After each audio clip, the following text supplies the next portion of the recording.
두산 에너빌리티가 다시 신고가를 써냅니다. 오랫동안 이렇게 기간 조정하고 올라가는 우리가 예전부터 계속 공부했던 차트 아니겠습니까?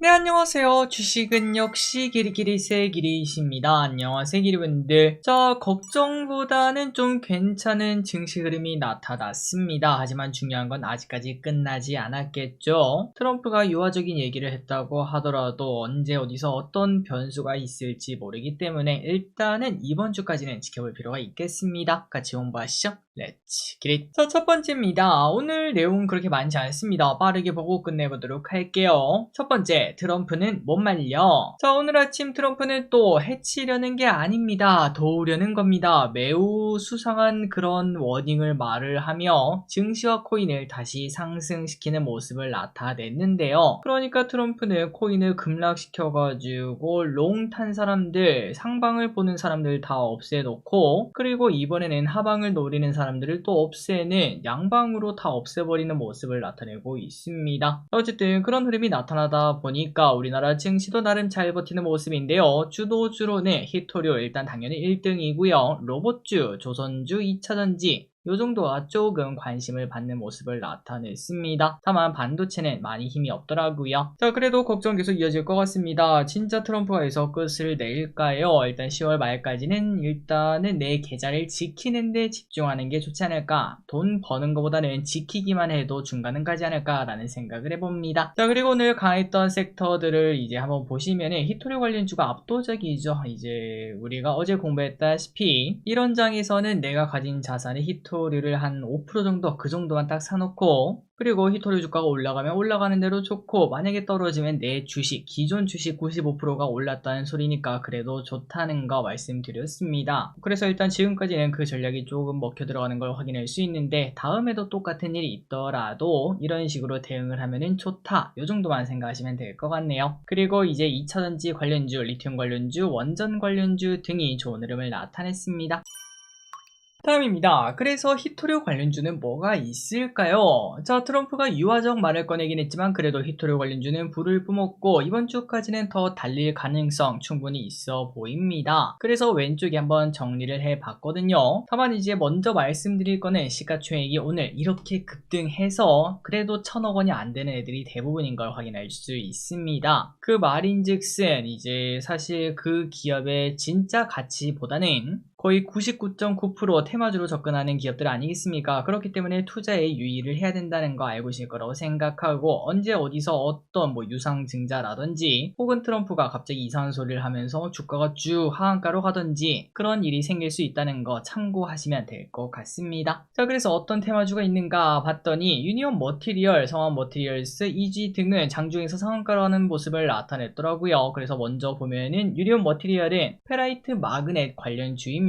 히토류 대체품이라고 생각하시면 될 것 같고요. 그리고 다음으로 성한 머티리얼스는 히토류 산화물을 바탕으로 히토류 금속을 제조하는 회사인데요. 미국 최대 히토류 기업인 MP 머티리얼스라는 기업이 있습니다. 이 친구의 파트너사로 유명하다고 하네요. 그리고 다음으로 EG입니다. 이 친구는 산화철, 페라이트 소재 제조 및 판매에 관련된 기업이고, 그리고 오늘 리튬주도 좋았는데 거기에도 관련되어 있는 기업이죠. 다음으로 동국 RNS입니다. 이 친구는 호주 히토류 이쪽이랑 또 관련이 되어 있고요. 그리고 미국 히토류 기업인 USA 레이어스 등 이런 친구들이랑 관련되어 있는 기업이라고 합니다. 다음으로 노바텍은 연구자석 기술을 확보하고 있는 기업이고, 그리고 삼화전자는 페라이트 코어와 자성 분말 코어를 제조 및 판매하는 기업이고, 마지막으로 상신전자는 히토류 포함 희귀금속을 유통하는 기업이라고 하네요. 이런 친구들이 있다는 거 참고만 하시면 될 것 같고, 짧으면은 이번 주까지, 그리고 길면은 10월달까지는 이 친구들이 계속 내 눈앞에서 왔다 갔다 할 가능성이 높겠습니다. 다음입니다. 그리고 오늘 리튬과 인조 다이아 기업도 좋은 흐름을 나타냈는데요. 중국이 또 다른 카드를 꺼냈다는 이야기와 함께 관심을 받았습니다. 다음 달 무역 전쟁을 앞두고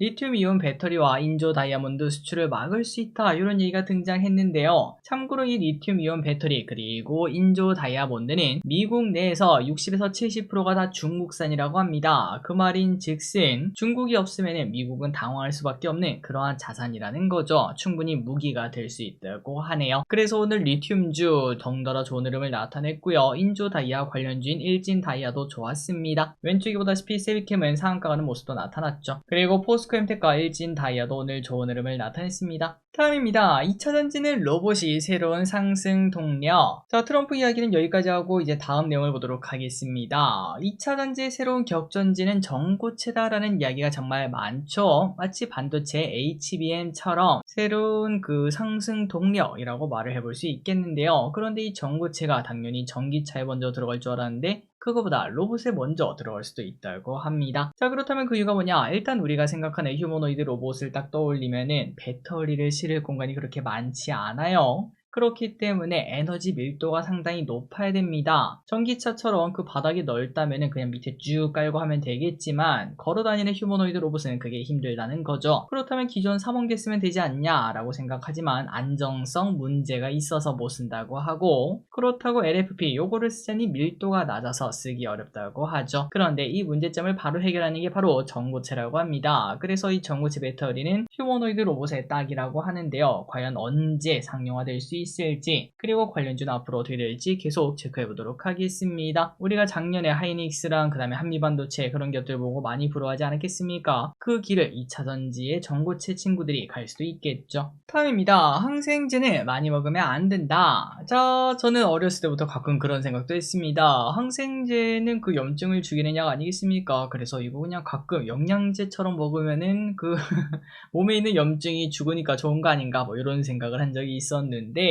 그런데 당연히 그렇게 하면 안 되죠. 왜죠? 맞습니다. 항생제 내성 때문에 그런 식으로 복용하는 거는 당연히 절대 하면 안 됩니다. 자, 그런데 우리나라의 항생제 사용량이 상당히 높은 편이라고 합니다. 2023년 기준 한국의 항생제 사용량은 OECD 회원국 중 2등이라고 하는데요. 참고로 22년에는 4등이었는데 1년 만에 2등까지 올라왔다고 합니다. 자, 그렇다면 안 되는 이유가 뭘까요? 바로 항생제 내성 때문에 그렇습니다. 무분별한 항생제를 투입하게 되면 나중에 필요할 때 내성 때문에 효과를 보지 못해서 쉽게 나을 수 있는 병인데도 그게 엄청나게 큰 병이 될 수 있다는 거죠. 실제로 WHO는 항생제 내성을 인류의 생명을 위협하는 10대 요인으로 지목한 바 있다고 합니다. 자, 그래서 우리나라는 여기에 대비하기 위해서 작년부터 항생제 적정 사용관리 시범사업을 하고 있다는 소식입니다. 다음입니다. 원전주의 상승은 이제 시작. 두산에너빌리티가 다시 신고가를 써냅니다. 오랫동안 이렇게 기간 조정하고 올라가는, 우리가 예전부터 계속 공부했던 차트 아니겠습니까? 한번 올라가고 기간 조정 가지고 다시 올라가는, 전고점 돌파할 때 사는, 이건 또 기분들이 많이 쓰시는 방법, 돌파 매매 아니겠습니까? 그래서 두산에너빌리티에 관심이 갈수록 높아지고 있는데요. 개인적으로 원전은 최소 내년까지는 쭉 봐야 된다고 생각합니다. 자, 오늘의 상승 이유는 뭐냐? 두산에너빌리티가 가스터빈을 미국에 처음으로 수출했다는 소식이 등장했습니다. 그리고 이번 수주의 배경에는 AI 시대의 돌에 따른 데이터 센터 전력 수요 폭증도 있다고 하는데요. 결국 또 AI죠. 그러니 기름들 신고가 되는 기업 팔지 마시고 내년까지 인내심을 가지고 들고 가는 것도 매우 필요할 것 같습니다. 그래야 템베거 먹을 수 있겠죠. 다음입니다. 더 센 부동산 규제 나온다. 부동산 규제는 참 어려운가 봅니다. 매번 잡지 못하고 결국은 더 센 규제, 더 센 규제, 진짜 센 규제, 진짜 더 센 뭐 그런 규제가 계속 나오는 걸 확인할 수 있는데요. 이번 주에 수도권 집값 과열을 잡기 위해서 새로운 대책을 꺼낸다고 하는데, 하지만 이미 이재명 정부 시작 후 두 번의 대책을 꺼냈지만 효과가 없었다고 하죠. 이번에는 효과가 있을 수 있을까요? 자, 그나저나 이런 소식 볼 때마다 드는 생각은 딱 하나밖에 없습니다. 중심지 사는 사람들 진짜 부럽다. 다음입니다. 비가 계속 온다고 합니다. 자, 이번 주는 계속 우산을 챙겨야겠죠. 가을 장마가 온 것 같다, 이러한 얘기가 나타날 수 있다고 합니다. 전국적으로 비가 주말까지 계속 내릴 수 있다고 하고요. 그리고 이 비가 그치면은 갑자기 추워질 수 있다고 합니다. 다음 주는 온도가 한 자릿수까지 떨어질 수도 있다고 하니까 겉옷을 챙기시면 꼭 좋을 것 같습니다. 그리고 마스크 꼭 끼고 다니시고요. 마스크만 껴도 감기 절대 안 걸려요. 다음입니다. 중국에서는 AI 의무 교육을 시작한다.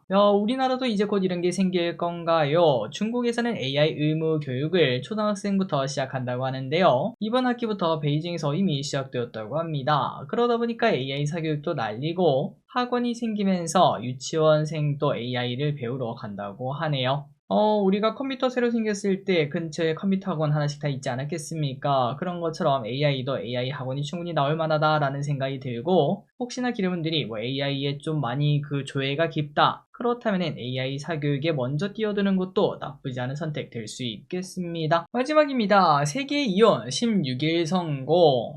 드디어 이 결론이 나는군요. SK그룹의 이혼 소송 대법원 결과가 이번 주 16일에 발표가 된다고 합니다. 쟁점이 되는 부분이 바로 특유재산 그리고 노태우 비자금 300억 이 부분이죠. 1심 같은 경우에는 주식은 특유재산이라서 분할 대상으로 판단하지 않았었습니다. 그래서 그때는 665억 원만 지급하라 이런 얘기가 나왔지만, 하지만 2심은 달랐죠. 노태우 대통령의 비자금이 SK지분 취득 과정에서 들어갔고 결국 그게 이렇게 커졌으니까 이 부분은 공동기여다, 1.3조 원을 줘라 이런 얘기가 나왔었습니다. 그래서 이번에 어떻게 결정이 나올지 모르겠지만 1조가 넘는 재산을 마련해야 되는 상황이 나타나면 지분을 매도해야 될 수도 있겠죠. SK그룹주가 혹시나 여기에 대해서 어떻게 움직일지도 볼 필요가 있겠습니다. 오늘의 공부 여기까지 끝났습니다. 항상 이렇게 같이 공부해서 진심으로 감사합니다. 지금까지 길이셨습니다. 빠이요.